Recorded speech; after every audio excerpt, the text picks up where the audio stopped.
Thank you very much. Kindly resume your seats.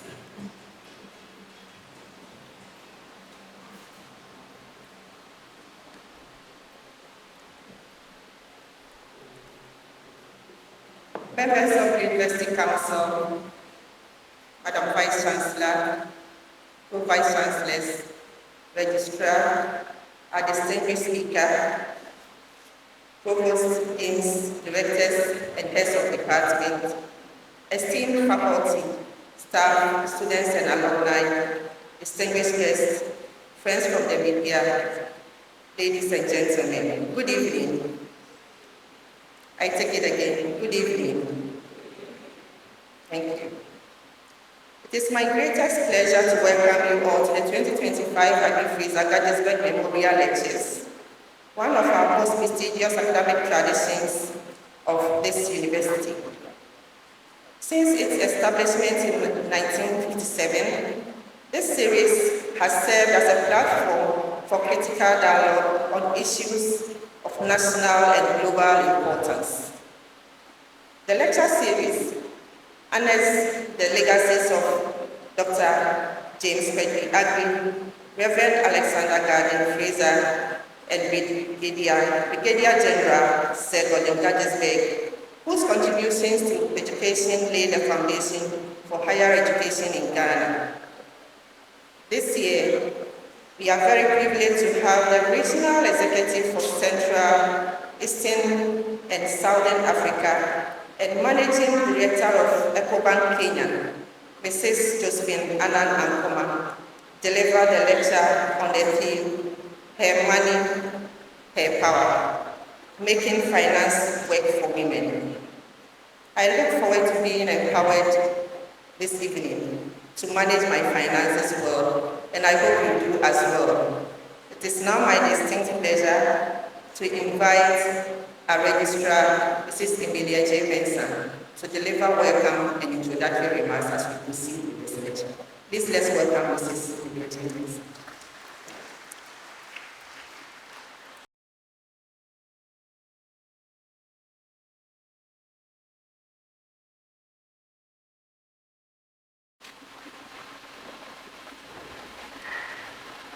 Thank you very much, Director of Public Affairs. Vice Chancellor, Pro-Vice Chancellors, Provosts, and other university officials, both past and present, members of the University Council, Chairperson for today's lecture, and as well as other members of Council present, our distinguished lecturer, faculty, staff, and students of the university, distinguished ladies and gentlemen. It's indeed an honor to welcome you all to the 2025 Aggrey-Fraser-Guggisberg Memorial Lectures on the theme, Her Money, Her Power, Making Finance Work for Women, to be delivered by Mrs. Josephine Anan-Ankomah.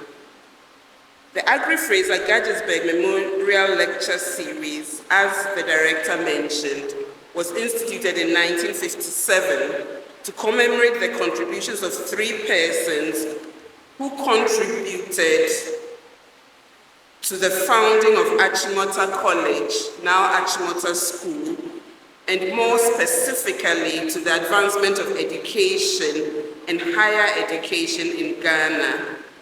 The 3 persons honored by the lectures are James Aggrey, who was a great African visionary and spokesman for racial harmony and equality, who was the first vice principal of Achimota College, and his outstanding contributions are symbolized in the shield of the school, the black and white piano keys, which stand for harmony among the black and white races. The second person that the lecture series recognizes is Alexander G. Fraser, who was the first principal of Achimota College and who brilliantly advocated for education in what was then the Gold Coast, in the days of skepticism about the educational potential of the African. Thirdly, we have Sir Gordon Guggisberg, who, as governor of the Gold Coast, gave concrete expression to the development of the country. Under his direction, Achimota School grew to become one of the most distinguished educational institutions in Africa. Other schools were also set up. Railways, major roads, and a major hospital were also constructed during his tenure. The Aggrey-Fraser-Guggisberg lectures, which are delivered annually for the most part, are a major event in the University of Ghana's calendar and are intended to highlight the role of the academy in the generation of ideas for development, and distinguished persons from academia and industry are invited to share their ideas from the different disciplines they represent on how development may be conceived and pursued. The lectures are expected to generate intellectual debates among the academy and the wider community, including our students, and encourage creative thinking in understanding and solving the challenges of Africa and beyond. This year's lectures are the 42nd in the series, and Mrs. Anan-Ankomah will join the ranks of distinguished and highly accomplished women and men from around the world who have delivered the Aggrey-Fraser-Guggisberg lectures, and we look forward to insightful lectures today and tomorrow. Ladies and gentlemen, please join me to welcome the Pro-Vice Chancellor in charge of Research, Innovation and Development here at the University of Ghana, Professor Felix Ankuma Asante, to introduce the chairperson for this evening's lecture. Thank you.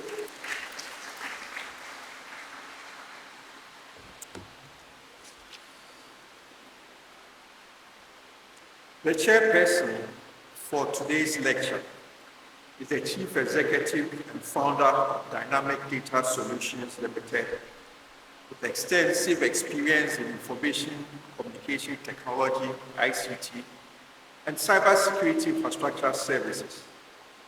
With over 2 decades of executive leadership, she has driven business growth and built world-class customer service teams for successful startups across Africa, including Africa Online, ASEAN, IS Internet Solutions, and Dimension Data (NTT).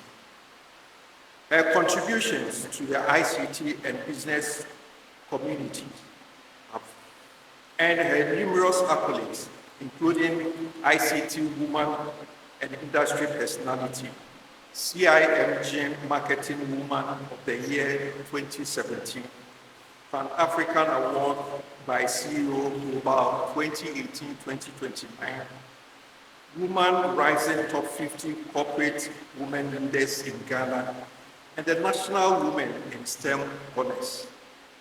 She has served on several boards, including Internet Solutions Mozambique, Dimension Data West Africa, Quality Insurance Company, Petra Trust, and the Coastal Development Authority.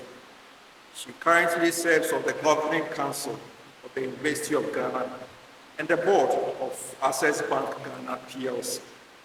Ladies and gentlemen, please join me to welcome Mrs. Yvette Adjogo Atekwe, member of the University Council and chairperson for the one of the 2025 Aggrey-Fraser-Guggisberg Memorial Lectures.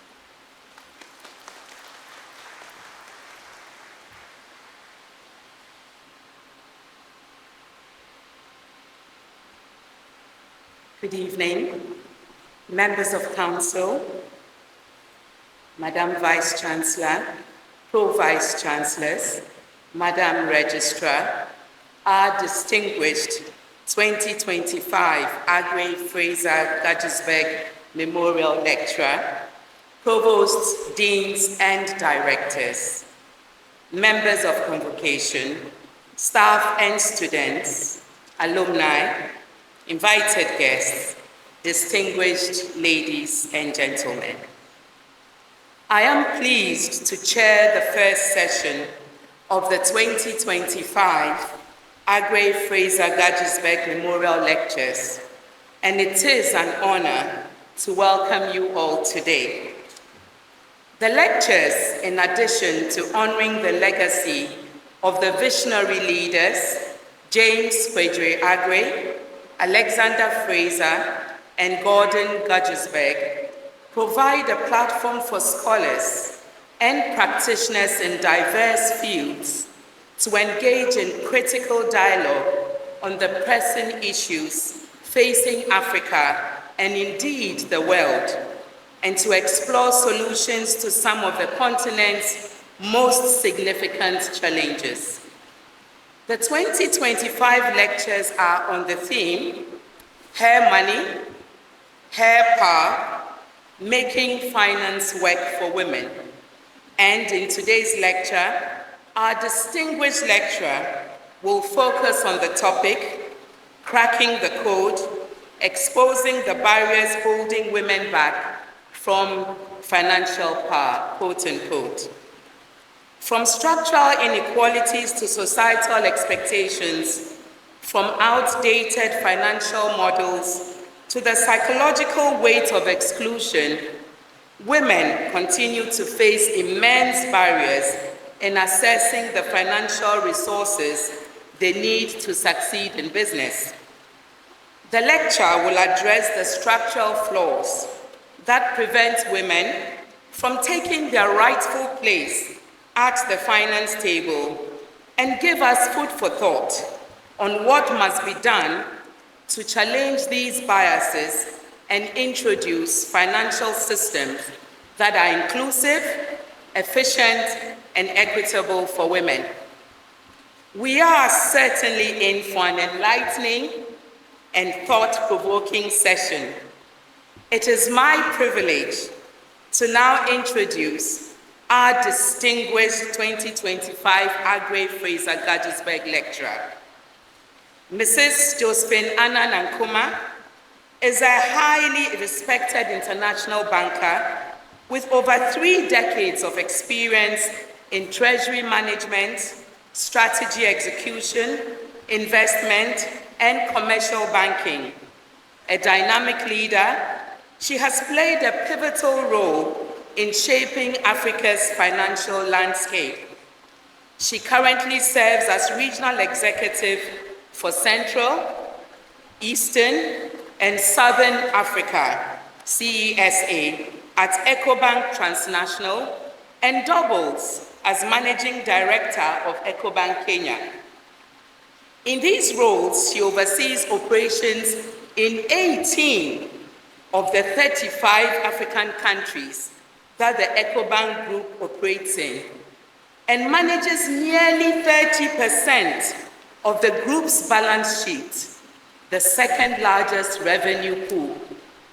She drives strategy and business performance in one of Ecobank's most critical regions and simultaneously leads Ecobank Kenya.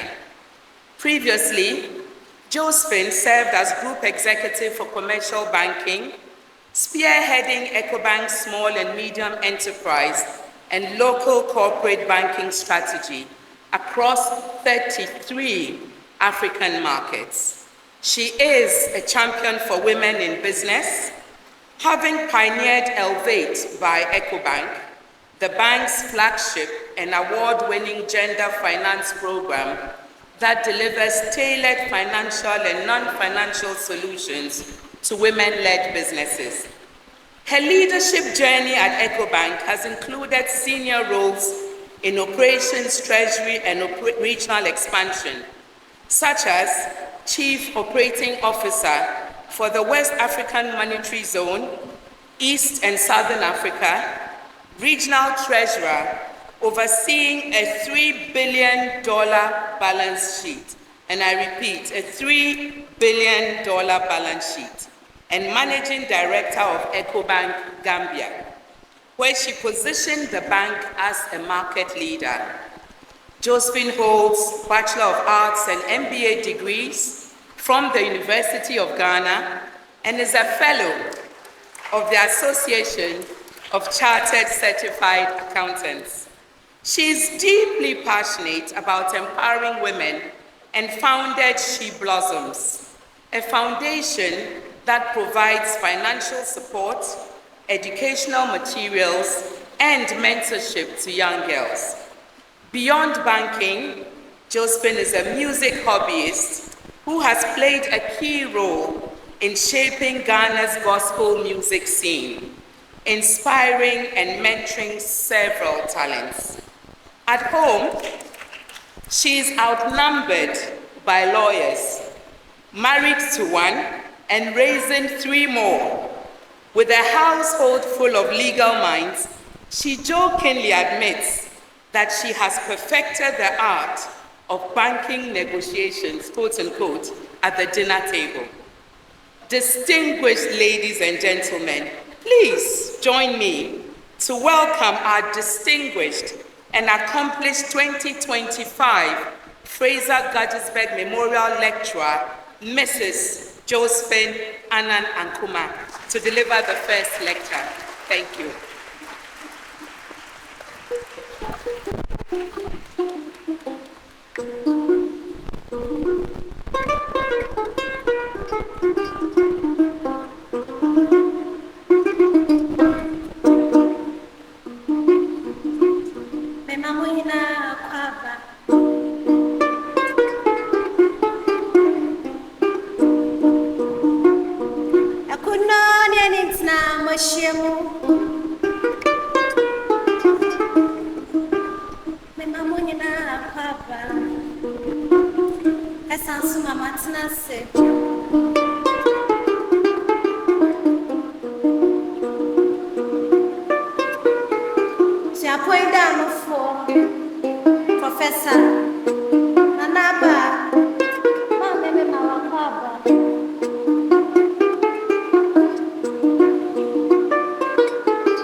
Josephine Anan-Ankomah,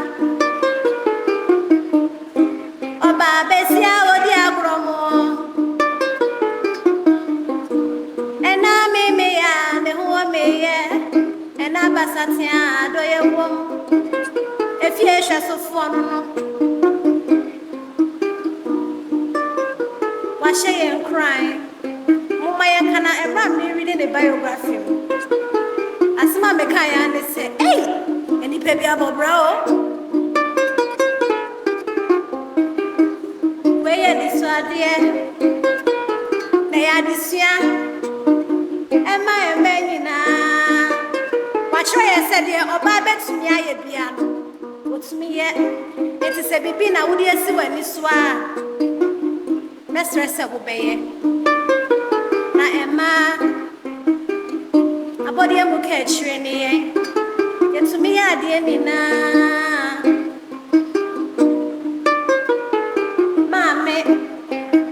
I don't need bread. So Becassa or Batampe. Yes, a betio or Baba Casso or Baba Casso or Baba Casso.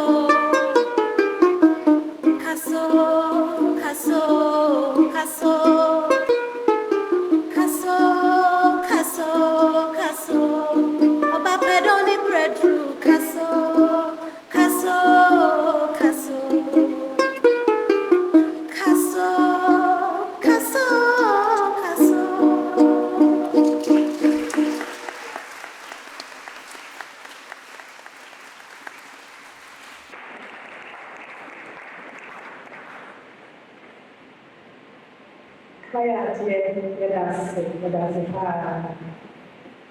Madam Chairperson, Mrs. Yvette Tepe, members of the University Council, Vice Chancellor, Vice Chancellors of all universities present, former Vice Chancellors, current and former registrars, Principal, Accra College of Education, special invited guests, distinguished ladies and gentlemen, a very warm welcome to all of you and good afternoon. Today, we confront an undeniable reality. The financial system is not fully working for women. It's not by accident, neither is it by bad luck, but because it was never truly fully designed with us in mind. And yet, women are launching businesses at record rates, driving economic growth, and proving time and again that they are some of the most diligent borrowers. So why are they still facing closed doors, higher hurdles, and tighter purse strings? This isn't just an unfortunate oversight, it's a system failure that needs fixing. That is why I fully identify with the Her Money, Her Power campaign, an initiative by the She Tank in partnership with Bella Niger, launched in September 2024 to tackle the financial barriers facing Nigerian women. Today, I borrow from that powerful call to action as the heartbeat of this two-day discourse. And since we are borrowing ideas from Nigeria, we might as well settle one of the debates. Is Ghanaian jollof truly superior, or are our Nigerian sisters holding their own? You tell me. Well, let the Ghana-Niger jollof war begin then. While its true originators in Senegal and the Gambia watch us in amusement. But let's be clear, when it comes to financial empowerment, there is no rivalry. When women win, we all, men and women, win. Our two-day discourse is framed around a critical question. Why does the financial system continue to exclude women? And how do we change that? On day one, which is today, we diagnose the problem. We explore the deep-seated biases, institutional barriers, and structural inequalities that have kept women on the fringes of financial systems. On day two, tomorrow, we pivot towards solutions.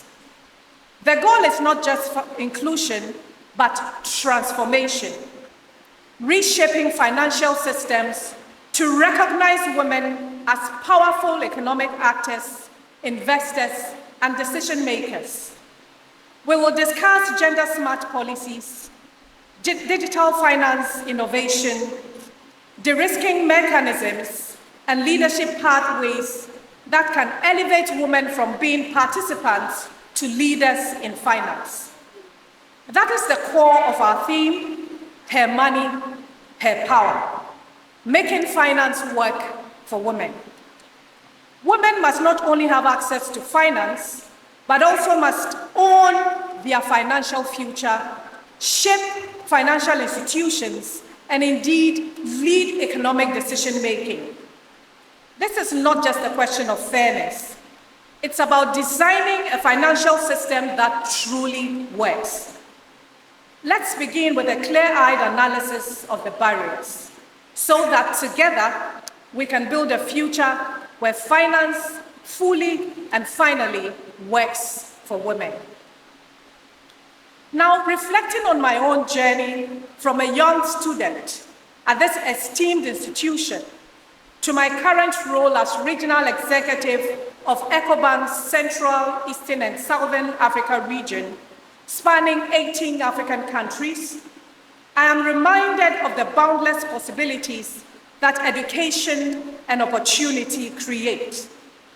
My dear late mother, Agnes, was denied a secondary education at a time when society de-emphasized educating girls in favor of boys.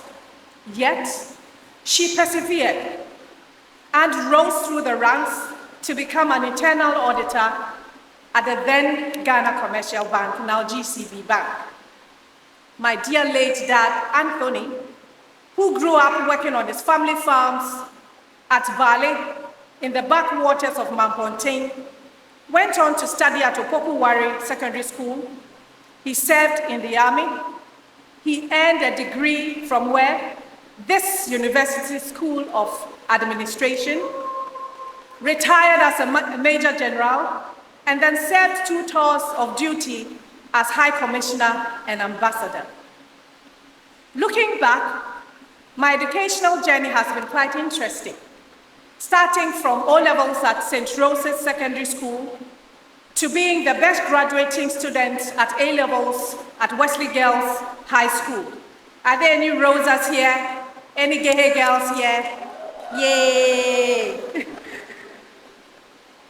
My own time here at the University of Ghana also transformed me first from a teenager studying economics, sociology, and French into a Bachelor of Arts graduate, and later from a working mother of 3 in my mid-30s into an MBA graduate in finance, for which I was honored with the Professor Benamwakwedu Award for Best Graduating Student. This educational foundation instilled in me resilience, curiosity, and the courage to push boundaries. I did not get here alone. My path was shaped by my parents, my 4 lovely sisters, my mentors who saw my potential and encouraged me, a then boyfriend, and now extremely loving and supportive husband, Ace, who rooted for me, and my 3 amazing children who continue to stand by me. I say with Isaac Newton that if I have seen further, it is because it's by me standing on the shoulders of giants. I am indeed grateful to God for how far He has brought me. I view the success He has given me not as an endpoint, but as a responsibility to open doors for others, particularly women in the financial sector. Through my work, I have been committed to expanding financial access for women. In my role as Managing Director, Ecobank Gambia, I initiated the bank's scholarship program for girls in high school and the university. When I became Ecobank's group executive for commercial banking, I pioneered our first gender financing program, Elevate by Ecobank. designed to bridge financial gaps and create opportunities for women-led businesses. So far, we have made great strides.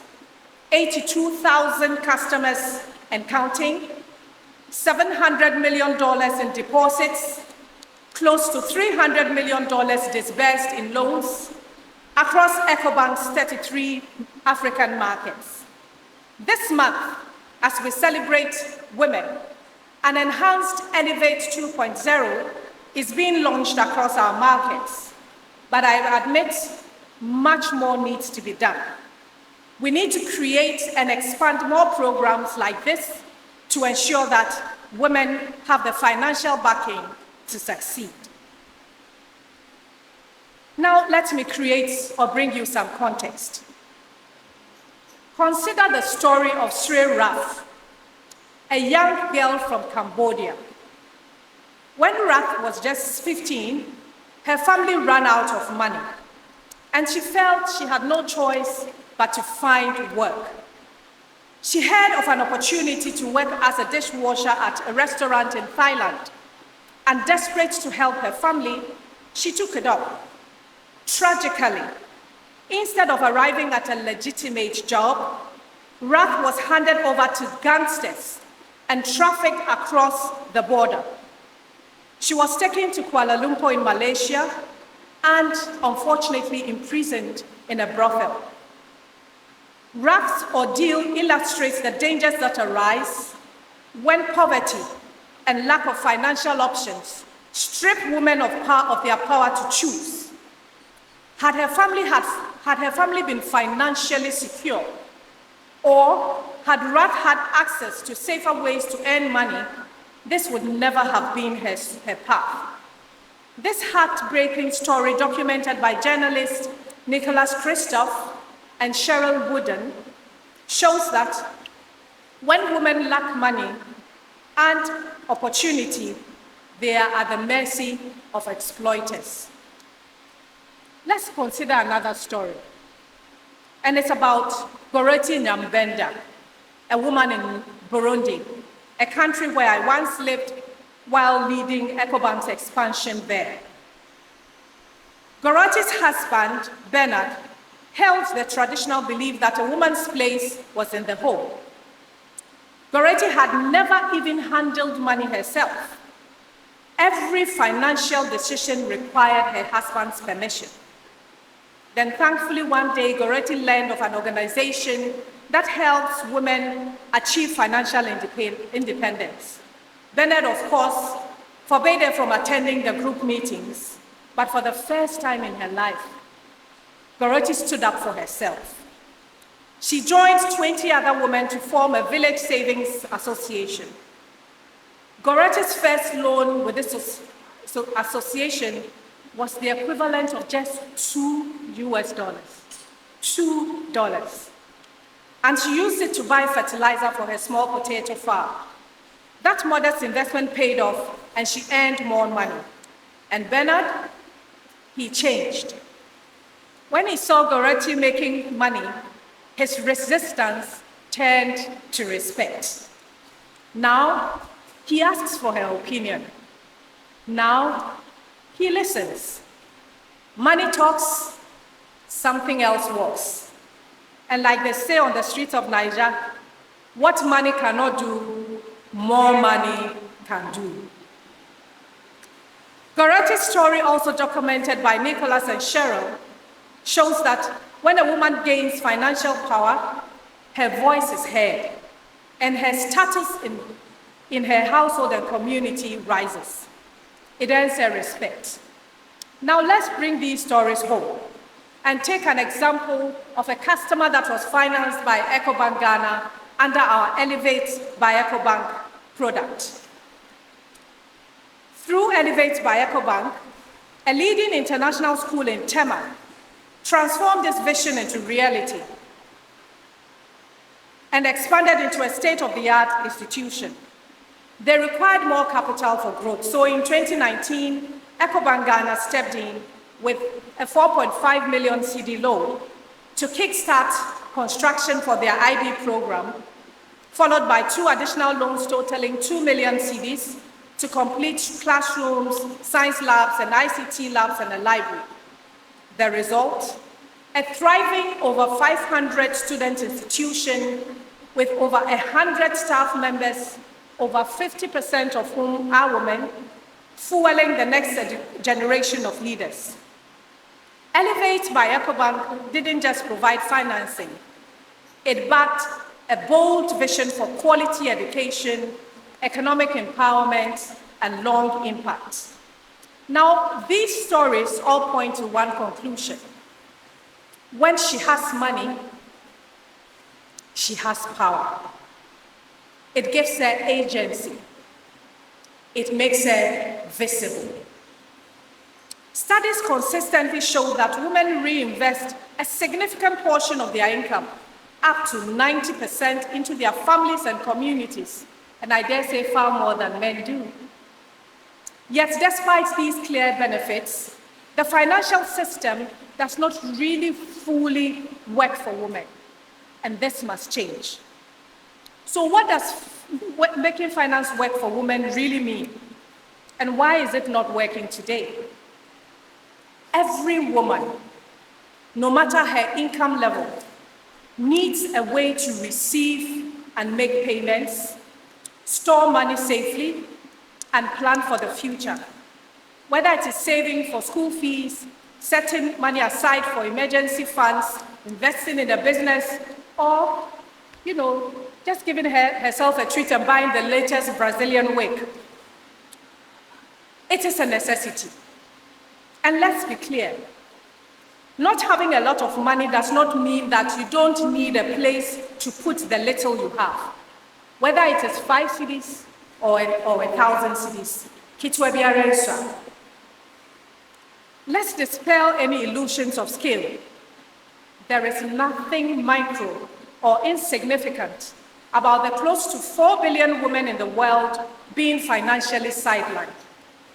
So why in the 21st century is finance still not working for women? From gender-blind policies that pretend to be neutral, and they aren't, to financial illiteracy, to the glaring lack of gender disaggregated data, the system has been built in a way that keeps women at the margins. In essence, the financial system is operating on a model that assumes women are just smaller, more risk-averse versions of men, which, let's be honest, is about as scientifically accurate as saying the earth is flat. If we are serious about making finance work for women, then we must stop treating financial inclusion as a side hustle and start recognizing it as an economic imperative. It's time to ask the hard questions, challenge outdated norms, and ensure that her money, her power, is not just a slogan, but a lived reality. I have identified 10 challenges, and to these I now turn. Number 1, education, the first currency of financial power. Ladies and gentlemen, if we are serious about making finance work for women, we must start when they are young. A financially empowered woman does not just appear out of thin air. She is built from the ground up, starting as a girl who is given the tools to learn, grow, and thrive. The journey to economic power does not begin with a business loan or a bank account. It begins in the home and in the classroom. First, at home, we must teach our children, both male and female, how to earn and save money, from the little tips for extraordinary household chores to gifts from well-meaning friends and family. We must teach them to distinguish between what is feed, what we eat or spend, and what is seed, what we plant or save. And second, if a girl does not have an education, if she never learns to read, write, or count, how can we reasonably expect her to navigate a loan application or run a successful, scalable business? Therefore, before we talk about financing women, we need to talk about educating girls. But here is the problem. Millions of girls are still locked out of education, held back by cultural norms, financial barriers, and the simple fact that the world has not really prioritized keeping them in school. And sometimes the obstacles are so basic, they almost sound ridiculous. Let's talk about an absurd reality. Monthly periods keep girls out of school. Many girls in low-income communities miss up to a week of school every month simply because they don't have access to simple sanitary products or even lessons on how to deal with the painful cramps that sometimes accompany the monthly cycles. A study found that providing free sanitary pads had a better impact on school attendance than on giving out new textbooks. Very interesting. If something as small as a sanitary pad can determine whether a girl stays in school or drops out, how can we expect her to enter the financial system with confidence later in life? Thankfully, many NGOs, such as the Khadija Cares Foundation, have begun taking action. Now listen to this one. One of the cheapest and most effective ways to keep girls in school is deworming. Yes, deworming. Intestinal parasites affect cognitive function and physical energy, making it harder for children, especially girls, to stay in school. Studies show that simply giving students a deworming pill can increase school attendance by as much as 25%. If eliminating tiny worms can have a massive impact, imagine what happens when we eliminate the even bigger systemic worms like financial exclusion. And it gets worse. A BBC report in January 2018 said that Ghanaian school children in the Upper Dentra East District had been banned by a local river god from crossing a river while they are menstruating, and also on Tuesdays. And the girls must cross that river each day to reach school. Let's do the rough math if I have any mathematicians in the room. If there are 20 school days in a month, the girl must miss 8 of those days, 40% of school time, just because she's menstruating. According to the same UNESCO report, 1 in 10 girls in the region does not attend school because they are menstruating, while a World Bank report noted that 11.5 million Ghanaian women lack the appropriate hygiene and sanitation management facilities needed. Then there's the last one, nutrition, the silent education killer. 1/3 of households in developing nations don't get enough iodine, which can impair cognitive function. The solution? Simple. Iodized salt. Just a little sprinkle, and we can be raising future financial leaders instead of leaving them behind. I do concede that the 4th Republican Constitution and Children's Act guarantee free compulsory universal basic education. I also concede that parents who fail to supply the necessaries of education for the child commit an offense and must be fined or jailed for it. But tell me, who is going to jail the river god or traditional priest whose ban violated the constitutional right of girls to receive an education?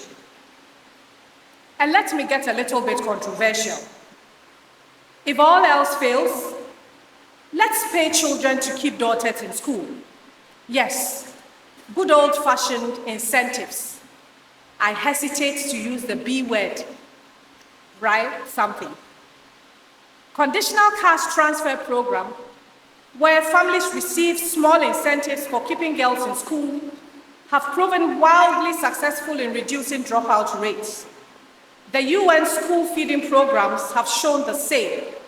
Sometimes the price of education is as low as a free meal. But here is where it all connects. A girl who stays in school today is a woman who can read loan terms tomorrow. She becomes a woman who understands savings, investments, and business strategies. She becomes a woman who does not knock on the doors of financial institutions alone. She walks in with confidence and deservingly takes her table. My point number 2, financial literacy, the missing link between access and empowerment. Ladies and gentlemen, I tell you the blunt truth. Financial inclusion isn't just about access, it's also about understanding. Financial literacy remains one of the most overlooked barriers to women's inclusion. Giving a woman a bank account without financial literacy is like handing somebody car keys without teaching them how to drive. She might have access to the road, yes, but she ain't going anywhere fast, and she might just crash. We often assume that if we open a bank account for women, they will automatically start saving, investing, and building wealth. Spoiler alert, that is not how it works. In several countries, governments have rolled out programs where they deposited money into women's accounts, only to find that just the next day, most withdrew the full amount immediately and went back to managing their finances in cash. That was not because they didn't want to save, but because nobody took the time to explain to them how an account worked or what else they could do with it. Here is the catch. Women already manage money. They run households on bare-bone and shoestring budgets, stretch limited funds to cover school fees and medical bills. Take the classic example of informal savings groups. These are basic banks, just without the central bank and all of the bureaucracy. Women contribute the small amounts, pool their monies together, and then take turns withdrawing lump sums when they need it. They understand credit, risk, and discipline better than some investment bankers. Yet, when they walk into a bank, they are met with complex paperwork, rigid requirements, head-splitting financial jargon that makes them feel as if really they don't belong. Let's talk about digital finance. We keep telling women to embrace mobile banking, but has anyone taken the time to show them how it works? If a woman has never used an app to send money, she's not going to magically and miraculously start making online transactions just because the technology exists. Financial literacy is not a luxury. It's the bridge between access and empowerment. If we really want her money, her power to become a reality, we need to move beyond just opening bank accounts. We need to teach women how to use them. We need to design financial education programs that meet women where they are, through community groups, digital platforms, and even popular media. Imagine a financial literacy telenovela. Is it what they call the Kum Cha-Cha or something like that, where saving money is just as dramatic as the love triangle. My third point, the trust factor. Why women take longer to engage with financial services. When it comes to financial inclusion, trust isn't built overnight, especially for women. And men, I think you can identify with it. It takes us time. It takes us time. It's not just about knowing how to use financial and digital services. It's about feeling and cultivating the confidence to engage with them. And for women, that takes time. Across the economic spectrum, studies have shown that women take longer than men to build trust with financial service providers. They ask more questions, we do more research, and take time before committing to a financial product or service. This is not hesitation. It's strategic decision-making. Yet the financial sector often misinterprets this caution as disinterest or lack of financial capability. Nothing could be further from the truth. Why do women take longer to trust financial services? For starters, many have less exposure to formal banking and digital technology than men, making them more cautious about security, fraud, and hidden fees. And they have every reason to be. Stories of financial mismanagement, scams, and exploitative lending practices have disproportionately affected women, reinforcing their reluctance to dive into unfamiliar financial waters. Then there is the issue of complexity. If you have ever stared at the pages of bank forms, and I'm a banker, so I know, filled with legal jargon and fine print, now it has become fashionable to just sign them without even bothering to read them. Then you know how intimidating the process can be. Now imagine facing those forms without formal education or literacy. Many women, particularly in rural or low-income settings, report feeling kind of lost and unwelcome in banking halls, and as if financial institutions were not designed with them in mind. The result? They just walk away before they even begin. The digital financial space isn't any better.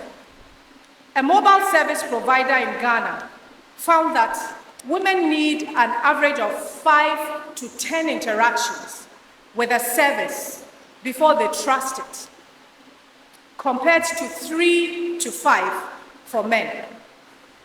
This is not about either reticence or stubbornness. It's just about ensuring their financial safety before they commit. So here is the real question. Are financial service providers patient enough to meet women where they are? Or we are too focused on quick conversations and checking boxes while failing to recognize that building trust with women is an investment that pays off in the long run. If we are truly committed to her money, her power, then we must redesign financial systems with trust at the very center of it. This means simplifying financial processes, ensuring clear communication, using trusted female agents, and providing safe, welcoming spaces. That's where women can ask questions without judgment. We recently opened a women's-only branch in Ecobank, Cameroon, and we found this to be really true and real. Because when women trust financial services, they use them. And when they use them, they don't just transform their own lives, they drive economic growth for everyone. My fourth point, the false sense of self-sufficiency, why women play it safe in business.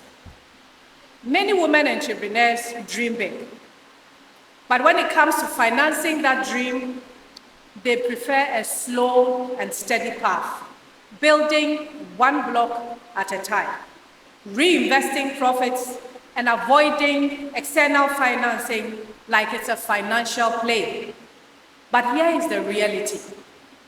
Playing it safe often means playing it small. I recently spoke with a Ghanaian pharmacist who attended the Stanford Seed program in Nairobi, and she shared how the training completely shifted her mindset. Before the program, she believed that taking a loan to expand her chain of pharmacies could only lead to one thing: disaster. She had seen another female entrepreneur lose her business because she did not fully understand the fine print of an investment agreement. Instead of securing growth, that deal left her nearly bankrupt and trying to rebuild from scratch. And she is not alone. Across Ghana, and indeed much of Africa, women entrepreneurs overwhelmingly prefer economic growth to exponential growth. Instead of borrowing to scale up, they reinvest small profits, growing slowly, poco a poco, but surely. They avoid debt like a plague, not because their businesses lack potential, but because they have deep-seated fears about risk, about debt traps, and about losing control. But here is the kicker.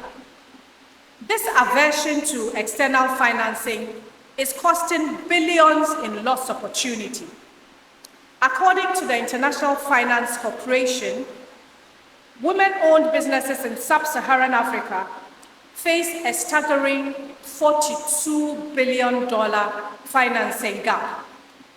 In Ghana alone, 70% of women-owned businesses remain underserved by the financial sector, while their male counterparts confidently walk into banks and negotiate capital to scale. Many women just continue to self-finance, limiting their ability to expand, to compete, and to dominate their industries. Several women thereby become necessity entrepreneurs, working to survive with limited capital and options, instead of becoming opportunity entrepreneurs who aim at business growth and economic development rather than survival. Permit me to borrow a sentence from a speech that my husband delivered at the University of Ghana College of Humanities Academic Prizes Award ceremony in April 2024. Both, and I quote, both the necessity tabletop, kiosk, or beside the gutter wache entrepreneur, whether the person is at Nyaneba or at Labwani or at Circle, and the opportunity entrepreneur, be it Papaye or Mawako, have one thing in common.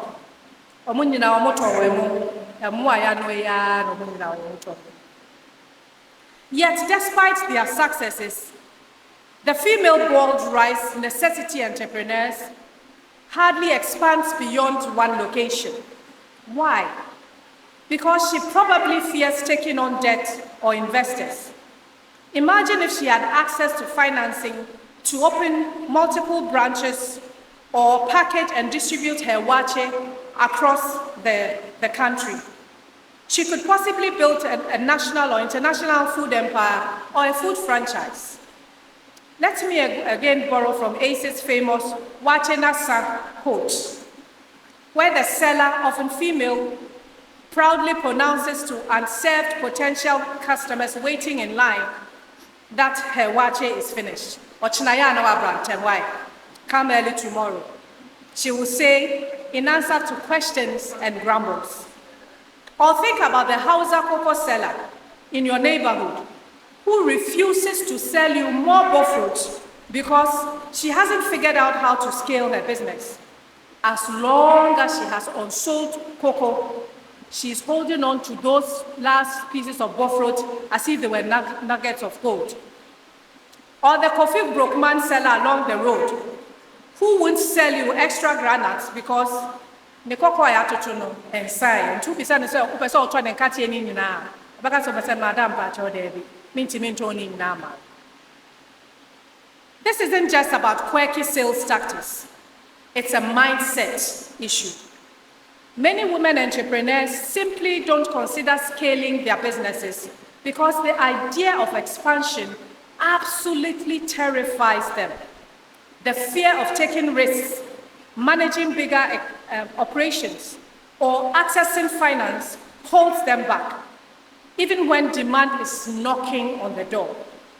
But here is the reality. You can't grow if you are too scared to step up.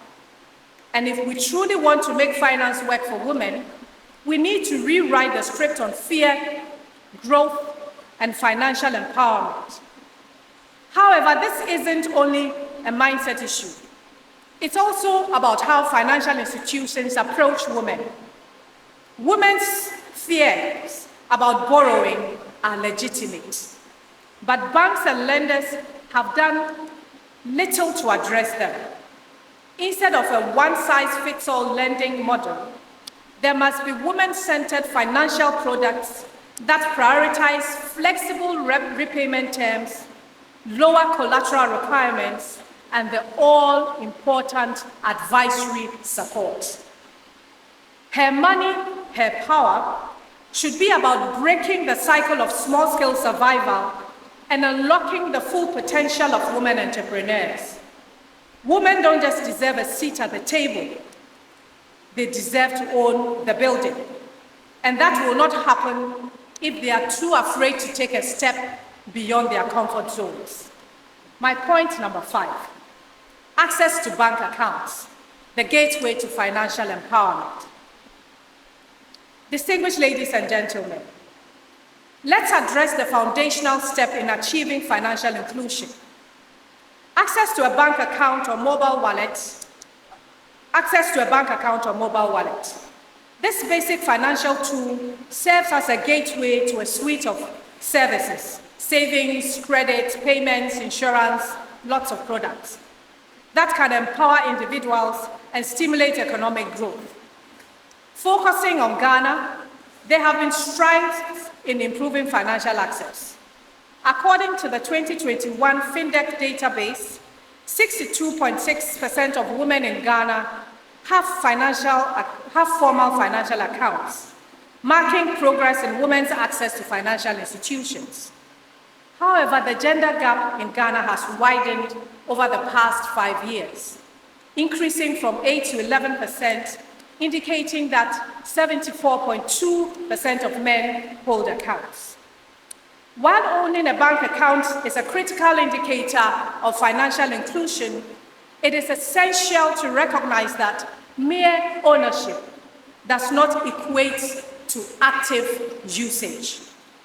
Globally, about 20% of account holders are inactive, suggesting that the services provided may not align with the customer's needs or that users lack the confidence to engage fully with financial products.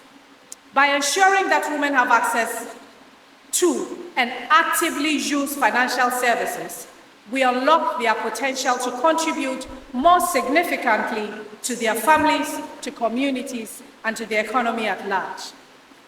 Point number 6, the gender gap in mobile access. It's really a story of exclusion. Now let's have some more real talk.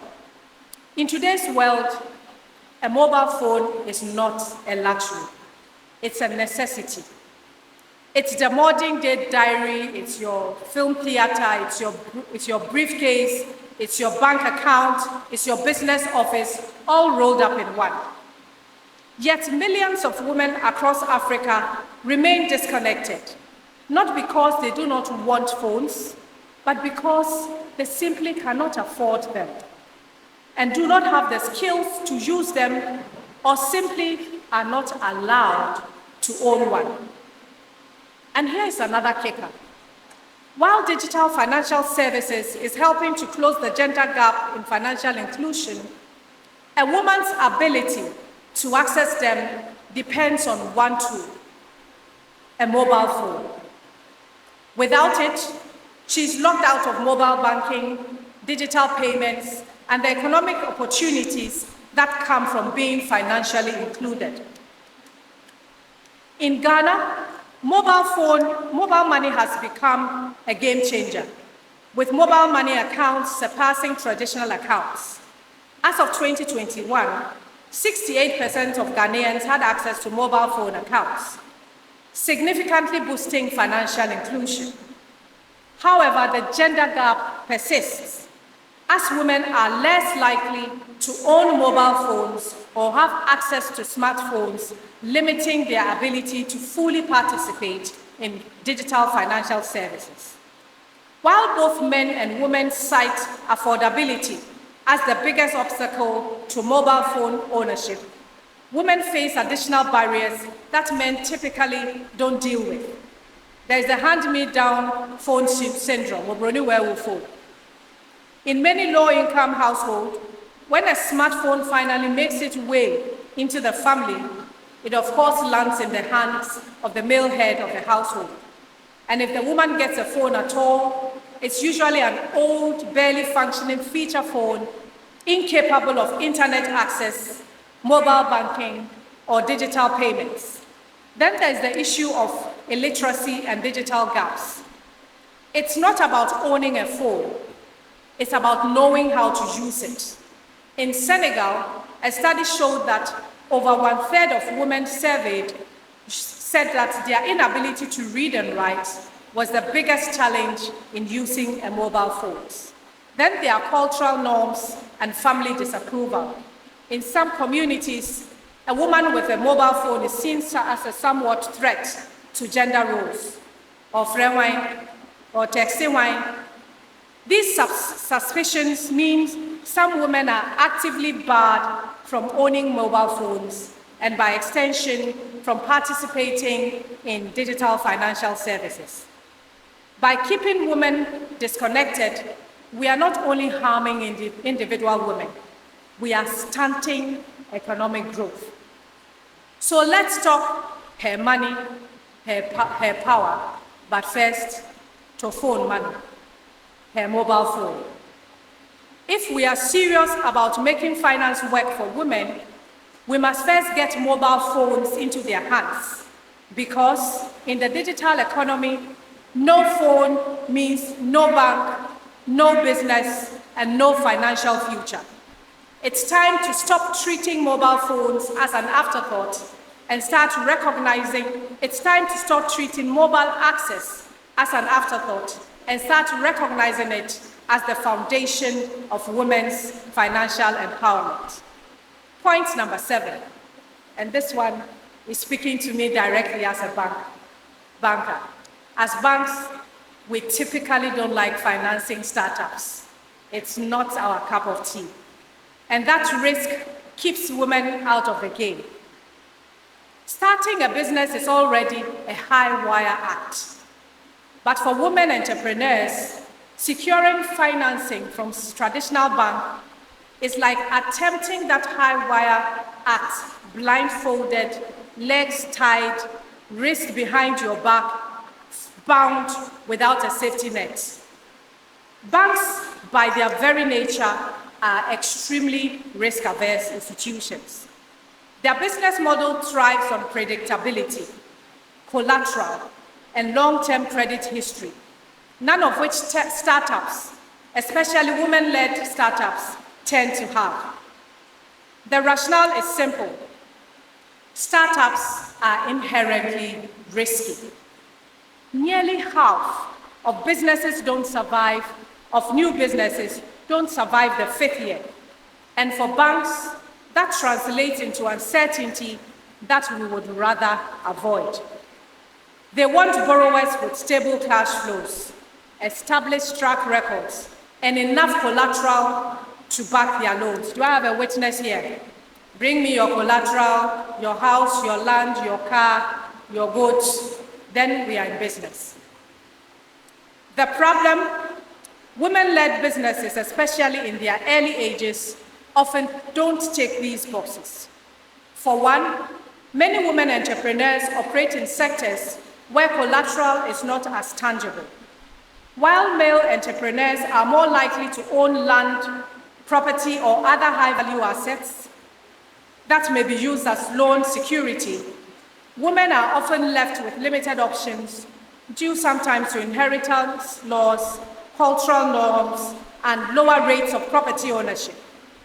If a bank's idea of a safe bet is a borrower with land titles and years of financial records, then a woman running a promising e-commerce business from her living room is just bound to be overlooked.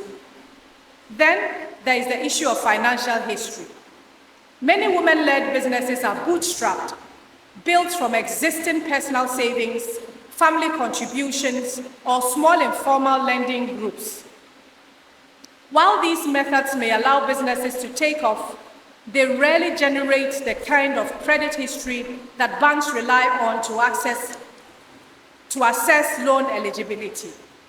Essentially, banks operate on the logic of show me your financial past and we will fund your future. But for many women, there is simply no paper trail to prove their financial credibility and viability. And let's talk about scale. Because women entrepreneurs have a harder time accessing significant funding, they often rely on microloans or group lending schemes to get started. While these schemes provide an important safety net, the amounts are really small, just enough to keep a business running, but not enough to move the business from Ghana to Nigeria to Zimbabwe to Angola to Sierra Leone. No. A woman running a bakery might want to be able to take out a small loan to buy flour for the week, but she will not get the kind of capital she needs to buy commercial baking equipment or expand to multiple locations. The result? Women-led businesses often remain in survival mode, necessity entrepreneurs, growing incrementally rather than exponentially. The irony is, banks are missing out on a golden opportunity. Women entrepreneurs have proven to be more reliable borrowers, have proven to be more reliable borrowers. They have the lowest non-performing loan ratio. Yet, because traditional banking models prioritize collateral over potential, many promising women-led businesses never get the capital they need to thrive. So what's the solution?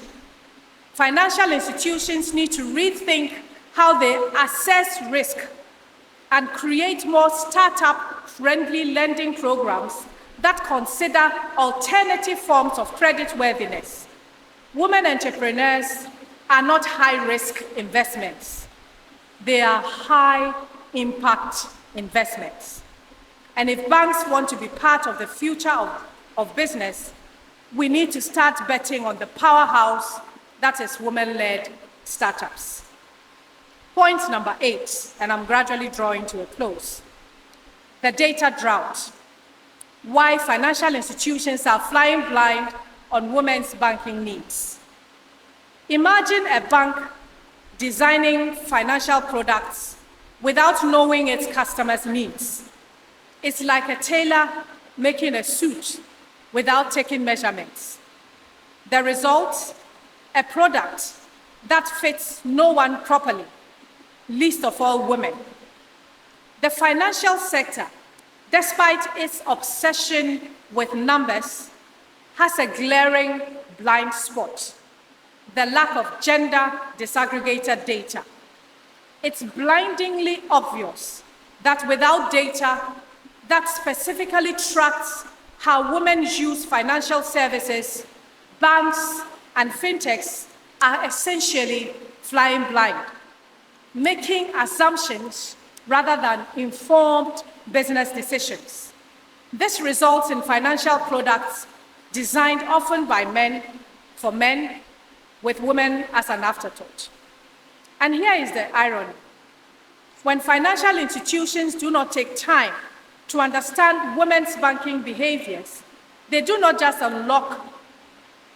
When financial institutions do take the time to understand women's banking behaviors, they do not just unlock a new customer base. They design better products that benefit everyone, both male and female. Case in point, a Latin American bank overhauled its small business loan application process to accommodate women entrepreneurs who struggled to provide extensive documentation. The streamlined process was not a hit with women alone. It also attracted more male customers too. As it turned out, financial simplicity is not a gendered preference. It's just good business. The problem is not that financial institutions are actively excluding women. It is that we are not being intentional and deliberate about including them. Without gender disaggregated data, banks are essentially making decisions based on half the market, leaving billions on the table. And here is another kicker. When women are underserved, they do not just disappear. They turn to informal financial networks that work for them. Whether it is a savings group, rotating credit schemes, or mobile money, a woman always finds a way. And that's a loss for the entire financial sector. So what needs to change? Financial institutions need to start treating gender disaggregated data as a core business strategy instead of just a CSR side hustle. If banks truly want to tap into the women's market, and they should, considering the economic power women yield, they must collect, analyze, and act on gender-specific insights. Only then can they create financial solutions that truly work for women. My penultimate point, number 9, the fallacy of gender neutrality. Let's get another thing straight. There is no such thing as a gender-neutral financial policy. If a policy is not deliberately designed to include women, it almost certainly will exclude them. Yet governments and financial institutions insist on this fantasy of gender blindness, arguing that their financial inclusion strategies are neutral and apply equally to both men and women. But here is the problem. A policy that assumes men and women experience finance in the same way is already flawed, fatally, and fundamentally. Think about it. If we were to design a financial system based solely on the way men interact with women with money, what do we get? A world where loans require collateral that women do not have, where credit scores favor formal employment over entrepreneurial hustle, and where women banking behaviors are simply ignored. Does this sound familiar? That's because it's exactly the world we live in. Without gender disaggregated data, banks assume that women are not profitable customers, or investors assume women-led businesses are too risky, and regulators assume that their policies work for everyone, when in reality, they are leaving half of the population behind. So what's the solution? Let's stop pretending that gender neutral means fair. A financial system that truly works for women must be built on policies that explicitly address the unique barriers that women face. That means collecting both demand-side and supply-side gender disaggregated data, designing financial products that align with how women actually manage money, and ensuring that women's voices are represented at every level of decision-making, from boardrooms to regulatory bodies. Ladies and gentlemen, my final point. Women as investors, the untapped billion-dollar opportunity. Now let's flip the script for a moment. We've talked about how women struggle to access finance. But what about women as investors? Here is a question we do not ask enough. Why aren't more women on the other side of the financial equation, investing, lending, and making money work for them? It turns out when women do, they tend to outperform men. Yes, I said it. Studies show that women investors generate higher returns on average than men, largely because they are less footloose, they trade less frequently, they do a little bit more research, and think a bit more long-term. So if women are smart investors, why are they still underrepresented in investment markets? Globally, women control about 32% of the world's wealth, yet they account for less than 20% of active investors, and in Africa, the number is even lower. The lack of female investors directly correlates with the lack of funding for women entrepreneurs. It's a vicious cycle. Women don't invest because they are not part of the financial ecosystem. And they are not part of the financial ecosystem because they are not investing. So what's the solution? We need to intentionally and deliberately cultivate a culture of female investments. We need more female angel investors, more women-led venture capital firms, and more genderless investment funds that prioritize financing women-led business. And women, yes, ladies, I don't look at you, I'm looking at you.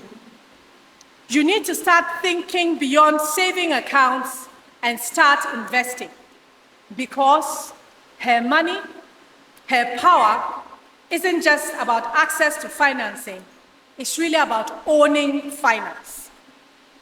As I conclude, ladies and gentlemen, we have spent today cracking the code and dissecting the barriers that keep women locked out of the financial system. Barriers that range from education gaps, financial illiteracy, trust issues, and outdated banking models, to rigid gender norms, lack of data, lack of women investors, and policies that claim to be gender neutral but are everything else. We have seen that this is not about fairness, it's about smart economics, and the numbers don't lie. And yet, the financial sector is still treating women more as an afterthought rather than a 5 trillion opportunity. Yes, that's how much closing the gender financing gap could add to the global economy. The barriers are real, but they are not immortal, immutable, or immovable. So let's get real about solutions. To policymakers, stop designing those neutered and spade so-called gender-neutral policies that dismiss or ignore women's realities. If the numbers show that women face unique financial barriers, the policies must explicitly address them. To banks and financial institutions, design products with women in mind, with women at the center, not as an afterthought. The data is clear. Women are better borrowers. They are better savers and better investors. It's time and in our interest to stop ignoring them. To fintech innovators, digital finance is changing the game, but only if women have equal access to mobile phones, to digital literacy, and tailored services. Otherwise, financial technology will simply widen the gap instead of closing it. To women entrepreneurs, and can I hear it for the women here? Just give me a wave. Stop being afraid of scaling. Watching and sign. Remember, playing it safe is playing it small. It's time to demand the capital, the investment, and the opportunities you deserve. To investors, put your money where the data is. Invest in women, because it's not just the right thing to do, it's the profitable thing to do. Because her money, her power, is not just a slogan. It's not an assault or an attack or a challenge to men. It's the future of finance, and the future starts now. As I stated earlier, tomorrow we will turn to solutions. Although I have hinted on solutions throughout this presentation, I will seek to show that the goal should not just be including women, but transforming, reshaping financial systems to recognize women as powerful economic actors, investors, and decision makers. Prepare to hear about gender-smart policies, digital finance innovations, de-risking mechanisms, and leadership pathways that should move women from merely participating in financial matters to becoming leaders in that field. Let's get to work. Let's make finance work for women, because when we do, we all win. Thank you, and God bless you all. And let's meet again tomorrow. Thank you.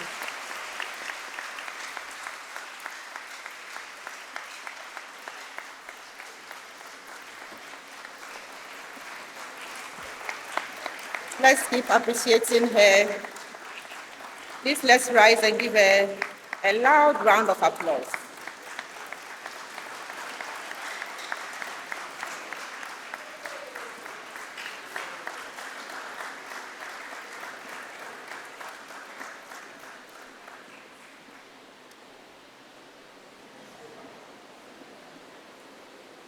Thank you very much, our distinguished lecturer, Mrs. Anan-Ankomah. We really appreciate the insightful lecture. I have taken a lot of cues from her lecture. I also have a fear I need to overcome as a woman. In my home, I'm always asked one question: why I always count my money only when everybody is asleep or when the lights go off. That is my fear, so I need to overcome it. Today we have learned that education, financial literacy, access to bank account, access to mobile phone, and digital literacy are points that can empower us as women. Thank you very much, Madam. Let's appreciate her once more.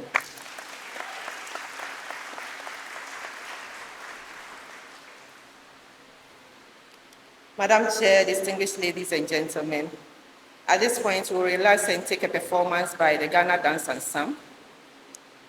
The Ghana Dance Ensemble is performing the Anan-Ankomah dance. So Anan-Ankomah music.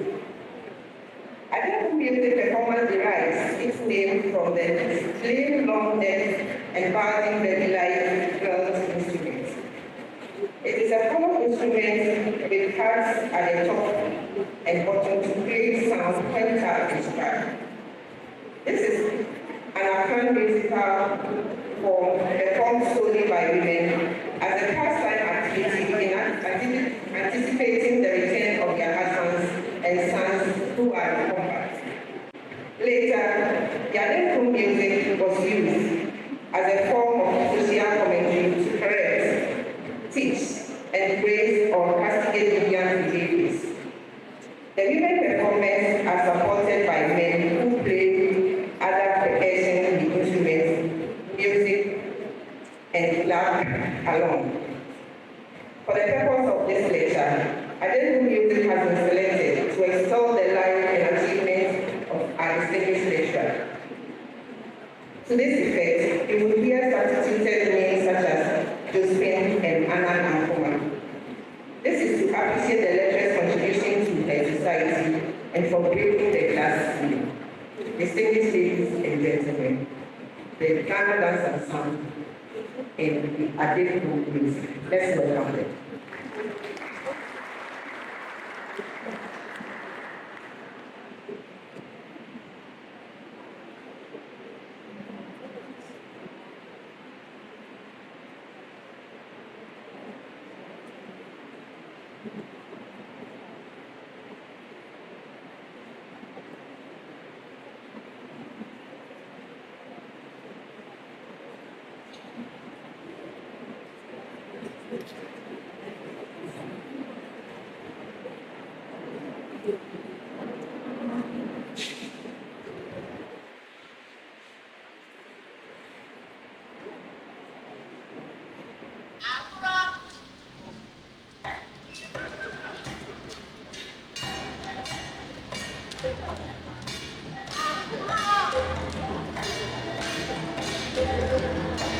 Let's come up behind you.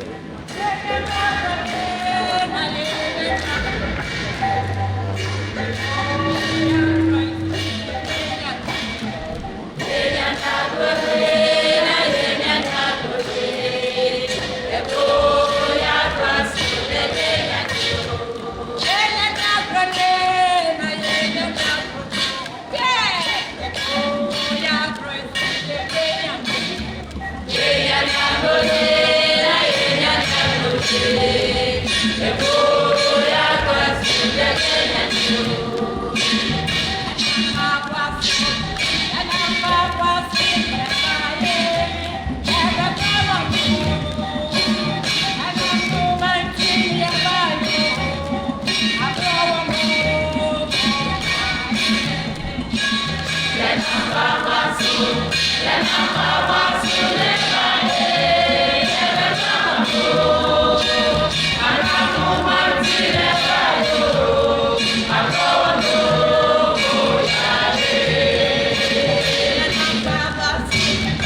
asking for them to be filed out for them.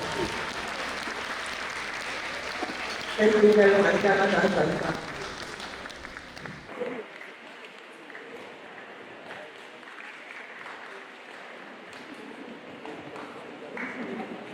Madam Chair, ladies and gentlemen, before we take the closing remarks, please permit me to acknowledge some of our guests. You are all very special to us, but please permit me to acknowledge a few of our guests. We are privileged to have with us this evening a former chair of the University Council, Justice Dateba Retired.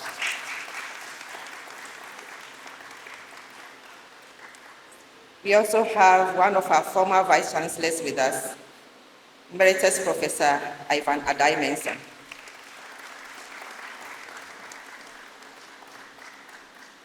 And we are also privileged to have the former director of the Legon Center for International Affairs and Diplomacy and Supreme Court Judge, Her Ladyship Justice Professor Henrietta Mensah-Bonsu, who is the 2023 Aggrey-Fraser-Guggisberg Memorial Lecturer.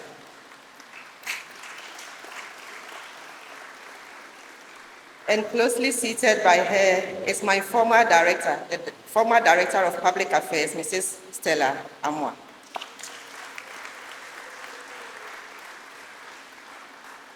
We also have the family of our distinguished lecturer here, led by Anan-Ankomah, her husband. At this point, ladies and gentlemen, my distinguished privilege to invite our chairperson, Mrs. Adunvo Atepe, to deliver her closing remarks. Please let's welcome our chairperson.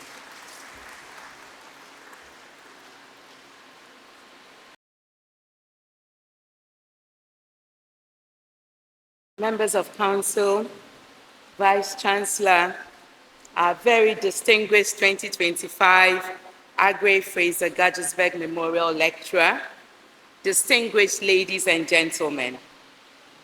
Phew, that was extremely thought-provoking. Let's give her another round of applause. I am very sure that you will agree with me that Mrs. Anan-Ankomah has indeed delivered an outstanding lecture. She has thrown light on various issues that prevent women from having true financial autonomy and power. Our distinguished lecturer emphasizes that despite progress in financial inclusion, women remain disproportionately underserved by formal banking systems, credit markets, and investment opportunities. Mrs. Anan-Ankomah stresses that women's financial inclusion is not the result of individual shortcomings, but rather a deeply entrenched system of structural, historical, and cultural barriers that persist in modern financial systems. Financial institutions continue to view women as high-risk borrowers despite their strong repayment records, relying on outdated risk assessment models that fail to account for their unique economic realities. And ask me another, having gone through a round of financing towards acquiring an existing company, I went through this as well. So it really hit the right chord. The preference for collateral-based lending ignores the fact that women have been systematically denied asset ownership for generations, further marginalizing them from formal credit markets. We have learned that financial literacy among women remains undervalued, despite women managing complex household economies with skill and precision. Financial education programs, rather than recognizing and building on this expertise, often overlook women's specific needs. Digital exclusion further compounds the problem, preventing women from accessing mobile banking and fintech innovations that could transform their economic participation. Mrs. Anan-Ankomah, thank you for delivering such a thought-provoking and topical lecture. Madam Vice Chancellor, ladies and gentlemen, I am sure that, like me, you look forward to the second and final lecture in this series tomorrow, during which our distinguished lecturer will speak on ways in which the existing biases can be dismantled towards achieving true financial inclusion and redesigning financial systems that are more equitable. On this note, I would like to say thank you very much and see you tomorrow. Thank you.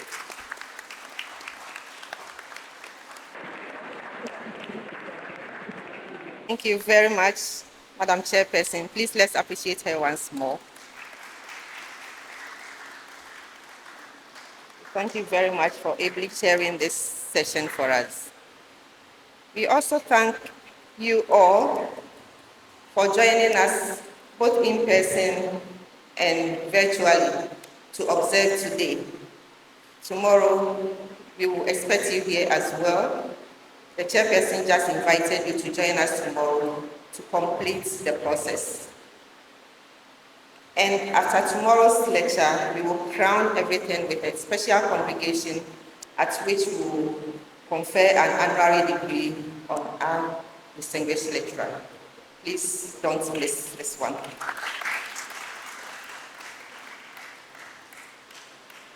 While I continue the appreciation, I would like to extend our thanks to our Center for Disability Studies and Advocacy for always responding to our call by bringing us a sign language interpreter. We have here with us Mr. Emmanuel Apasiabuaje helping us with the sign language.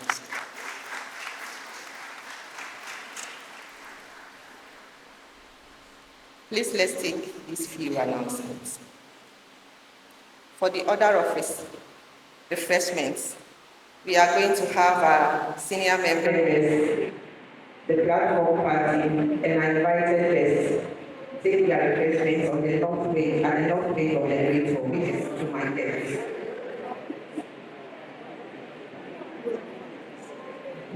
Our students will take refreshments at the AA, that's the four halls of the great hall.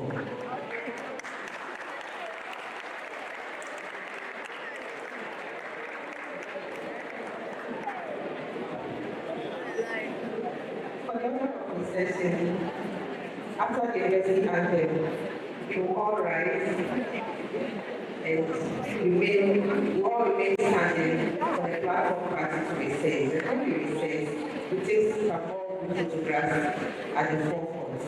It is after the good photographs that you all go for refreshments. So please take notes. At this point, please let's rise to take the university anthem.